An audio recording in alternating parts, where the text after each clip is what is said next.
కడప నగర పాలక సంస్థ పరిధిలో చెత్త సేకరణ విషయంలో కార్పొరేషన్ మేయర్ కార్పొరేటర్లు తమ ప్రభుత్వానికి చెడ్డ పేరు తేవాలన్న ఉద్దేశంతో చేస్తున్న చర్యలను తీవ్రంగా ఖండిస్తున్నామని కడప ఎమ్మెల్యే మాధవిరెడ్డి తెలిపారు.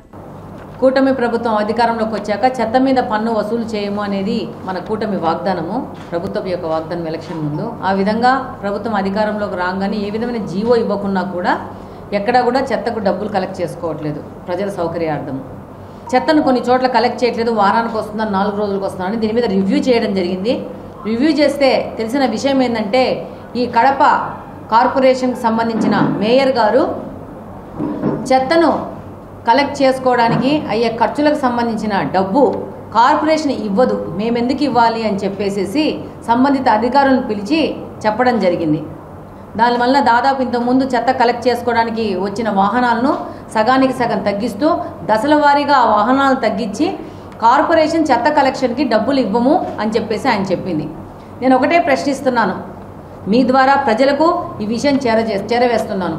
ఈ మేయర్ సిటీలో కూర్చుంది ఎందుకు? ఈయన వైసీపీకి సంబంధించిన పార్టీ కార్యక్రమాలు జరపడానికి కూర్చున్నాడా, లేకపోతే ప్రజలకు సేవ చేయడానికి కూర్చున్నాడా? ఈ మేయర్కి అసలు ఈ యొక్క ప్రభుత్వ విధానాలు జీవో మీద అవగాహన ఉందా? ఈ సందర్భంగా నేను మేయర్ గారికి తెలియజేసుకుంటున్నాను, ఒక జీవో ఉంది గవర్నమెంట్ తరపు నుంచి, ప్రతి ఒక్క కార్పొరేషన్కి సంబంధించిన పారిశుద్ధ్యానికి సంబంధించిన ఖర్చులు ఆ కార్పొరేషనే భరించాలి అనేది ఒక జీవో. వీళ్ళు ఏ విధమైన ఇలాంటివన్నీ పరిశీలించకుండా కార్పొరేషన్ సంబంధించిన అధికారులను తీసుకొచ్చేసి ప్రభుత్వం మీద వ్యతిరేకతను క్రియేట్ చేయడానికి ఒక పక్కా ప్లాన్ ప్రకారము కార్పొరేషన్లో చెత్త సమీకరణాలు చేయకుండా ఆపేయమని చెప్పి ఒక ఇన్ఫార్మల్ డైరెక్షన్ ఇవ్వడం జరిగిందంట. మేము ఈ రివ్యూలో చెప్తే అధికారులు మాకు చెప్పిన విషయము, దాదాపు నేను పిలిచిన రోజు కూడా 20 వాహనాలను తగ్గించండి, అట్లా దశల వారీగా తగ్గించేసేసి కొత్త కడప నగరాన్ని చెత్తమయం చేయాలనుకుంటున్నారు. ఆయన ఒక బాధ్యతాయుతమైన మేయర్ పదవిలో ఉన్నాడు. ఆయనకు ఈ మేయర్ పదవిలో కూర్చోబెట్టినందుకు చేయవలసిన డ్యూటీలు ఆయన చెయ్యాలా? ఈ విధంగా చర్యలు చేసి ఈ విధంగా ఇంటర్నల్గా కార్పొరేషన్ మొత్తం వాళ్ళ ఆధీనంలో ఉంది అని చెప్పేసి ఈ విధంగా ప్రజల్ని ఇబ్బంది పడితే ప్రజల దగ్గర నుంచి ఒక వ్యతిరేకత వస్తుంది. పైపెచ్చు ప్రజలు సంబంధిత కార్పొరేషన్లో కార్పొరేటర్కి ఫోన్ చేసేసి ఏ ఏరియాలో ఉన్న వాళ్ళు ఫోన్ చేస్తే ఎమ్మెల్యే మాధవిరెడ్డి మేడం మమ్మల్ని చెత్త ఎత్తనీయట్లేదని చెప్తోంది. ఎమ్మెల్యేకి కార్పొరేషన్లో చెత్తకు సంబంధమే లేదు. ఇది కార్పొరేషన్లో సంబంధించిన మేయర్ కింద ఉన్న 50 మంది కార్పొరేటర్కు సంబంధించిన వ్యవహారము. కార్పొరేటర్లు నా మీద వ్యతిరేకత తీసుకురావడానికి నా పేరు వాడుకుంటా అక్కడ చెత్త కలెక్ట్ చేసుకున్న వాళ్ళని ఇన్ఫార్మల్గా ఆపేసేసి ప్రజల నుంచి నా మీద వ్యతిరేకత తీసుకురావాలనుకుంటున్నారు. ఈ సందర్భంగా ప్రజలకు కూడా నేను తెలియజేసుకుంటున్నాను, ఇది మేయర్ కింద ఉన్న 50 మంది కార్పొరేటర్ల యొక్క పక్కా ప్లాన్. ఎక్కడ చెత్త కలెక్ట్ చేయకుండా ఆ చెత్త కలెక్ట్ చేసే బాధ్యత ఆ సంబంధిత డివిజన్కి సంబంధించిన కార్పొరేటర్ది. 9th డివిజన్ కార్పొరేటరు ఫోన్ చేస్తే ఎమ్మెల్యే మాధవిరెడ్డి మేడం పేరు వాడుతున్నారంట. ఐఎమ్ సారీ బాస్, మీకు ఏ హక్కు లేదు నా పేరు వాడుకునే హక్కు. దాదాపు నేను ఎమ్మెల్యేగా అయినప్పటి నుంచి నేను ఎక్కడ రివ్యూకి వెళ్ళినా, ఏ డివిజన్లో రివ్యూకి వెళ్ళినా అక్కడున్న పారిశుద్ధ్ర సంబంధించిన దాని మీద ప్రత్యేకంగా దృష్టి సారించి అక్కడికి సంబంధించి అప్పటికప్పుడు సచివాలయ సిబ్బంది మాట్లాడేసి ఇలాంటి ప్రాబ్లము ప్రజలకు గురి చేయకండి అని ఎక్కడికక్కడ నేను డైరెక్షన్స్ ఇస్తూ వాళ్ళకి అలర్ట్ చేస్తూ వెళ్తున్నాను. మీరు ఇలాంటి దొంగ ప్లాన్లు చేసుకుంటా కడప నియోజకవర్గంలోని ప్రజల్ని ఇబ్బంది పెట్టదలుచుకుంటే ఇప్పుడు మీకు ఈ ఎలక్షన్లో 1+10 రిజల్ట్స్ ఇచ్చినారు. రేపు ఇది రిపీట్ అయ్యి ఈ కార్పొరేషన్లో కూడా మీ అందరినీ చుట్టుకుంటుంది ఈ రిజల్ట్. మీరు ఏమన్నా చెయ్యండి, మీరు ఆ కార్పొరేటరు ప్లేస్లో కూర్చున్నందుకు దానికి సంబంధించిన న్యాయం మీరు చెయ్యండి అంతే. నువ్వు వేరే పార్టీ ఉండవు, నేను వేరే పార్టీ ఉంటాను. పార్టీల పరంగా రాజకీయ పరంగా మనము చేసుకుందాం, మన ఉద్యమాలు మన పోరాటాలు మనం చేసుకుందాం. కానీ పార్టీలు వేరని చెప్పేసి ప్రజల్ని ఇబ్బంది పడితే మాత్రం ప్రజల నుంచి రెవల్యూషన్ వస్తుంది చెప్తున్నాను. నేనైతే ఆ ప్లేస్లో ఉంటే నా యొక్క చెత్త కలెక్ట్ చేయకుండా ఎనీ కార్పొరేటర్ ఎనీ మేయర్ ఆపితే నేను ఆ చెత్త తీసుకుపోయి కార్పొరేటర్ ఇంట్లో మేయర్ ఇంట్లో తోసేస్తాను. వాళ్ళు ఎత్తుకుంటారు. ప్రజల నుంచి విప్లవం రావాలని కోరుకుంటున్నాను నేను. ఎందుకు చేస్తారు వీళ్ళు? వీళ్ళని కూర్చోబెట్టిన స్థానానికి విలువ ఇవ్వండి. మీరు ప్రజల్ని ఇబ్బంది పెట్టకండి మీ పర్సనల్ కక్ష ఉంటే. ఇలాంటి విధానాలు చేసే మీ నాయకుడు ఈరోజు 1+10కి దిగిపోయినాడు. రేపు మీ పరిస్థితి ఏందో మీరు గమనించుకోండి. దయచేసి మీకు మరొకసారి విజ్ఞప్తి చేసుకుంటున్నాను, మీరు కార్పొరేషన్లో పారిశుద్ధ్యానికి సంబంధించిన వ్యవహారాలలో మీ యొక్క ఇన్ఫ్లుయెన్స్ వాడేసి మీరు ప్రజల్ని మాత్రం ఇబ్బంది పెట్టకండి. ప్రజలు కూడా నా పేరు వాడుకొని ఎవరన్నా మాట్లాడితే మీరు ఎవరు నమ్మకండి. నేను నా మనస్స వాచ కర్మన కడప నియోజకవర్గ ప్రజల సేవలో నిమగ్నమై ఉండాలని ఈ సందర్భంగా తెలియజేసుకుంటున్నాను.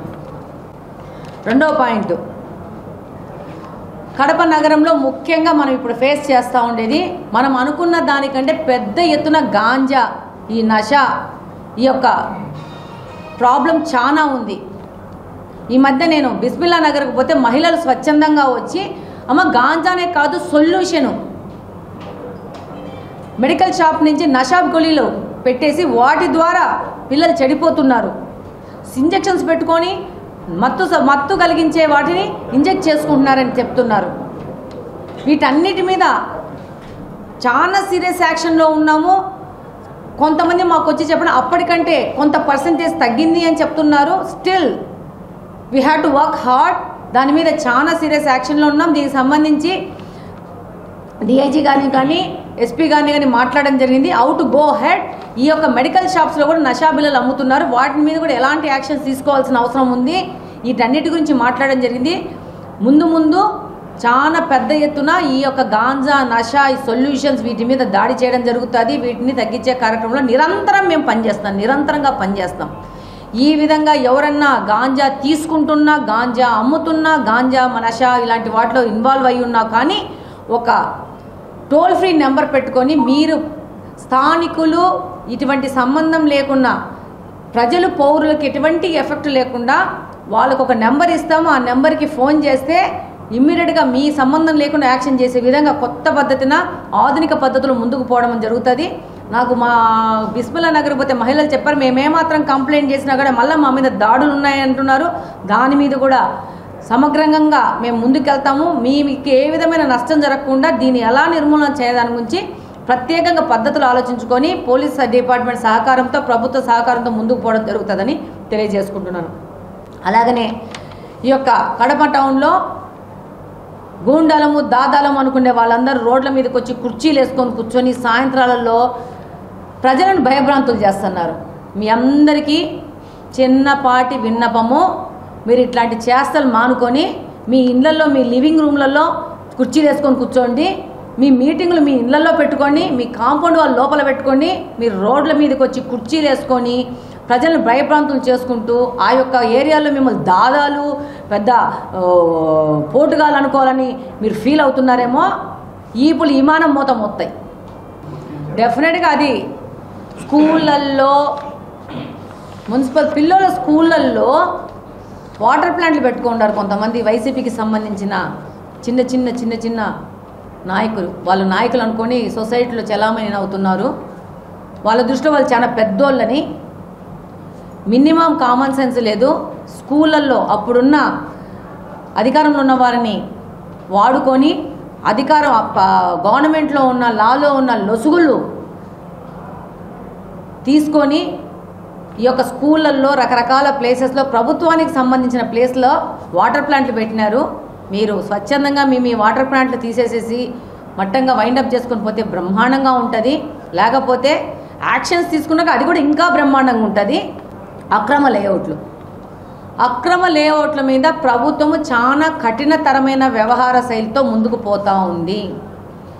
ఈ కడప నియోజకవర్గంలో అక్రమ లేఅవుట్లు మొదటి దశగా గుర్తించి వాటిలో నోటీస్ బోర్డులు పెట్టి అక్రమంగా చేసుకున్న వాటి మార్కింగులు చేస్తే ఈ యొక్క భూ కబ్జాదారులు ఆ మార్కింగులు తుడిసేసి అక్రమ బోర్డులని పెట్టిన హెచ్చరికల్ని, బోర్డులను తీసేసేస్తే మీరు తప్పించుకుంటామనుకుంటే మీ అవివేకము. రెండో పాయింట్ అంటే ఇప్పుడు ప్రభుత్వం తీసుకున్న మార్కింగ్లు కానీ బోర్డులని ముట్టుకుంటే రెండోసారి మీ మీద కేసులు పెట్టించుకునేదానికి మీరే మాకు అవకాశం ఇచ్చినట్టు, అధికారులకు అవకాశం ఇచ్చినట్టు.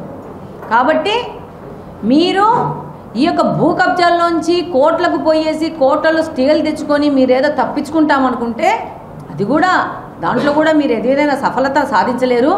దీని మీద చాలా కఠితరంగా వెళ్ళేసి ఎలా మీ చేతుల్లోంచి ప్రభుత్వం సంబంధించిన కాలువలు భూములు వెనక్కి తీసుకొని ప్రభుత్వానికి అప్పగించే పద్ధతిలో ప్రభుత్వం పనిచేస్తుంది. ఇక్కడ సామాన్య ప్రజలు ఎంతో కష్టపడి దాచుకున్న డబ్బులు ఒక ఇండ్లు అనే కళ కోసము, ఆ కళను సాధికారత చేసుకోవడం కోసము ఒక స్థలం కొని ఒక ఇంటికి యజమాని కావాలనే ఆలోచనతో మీరు కొంటారు.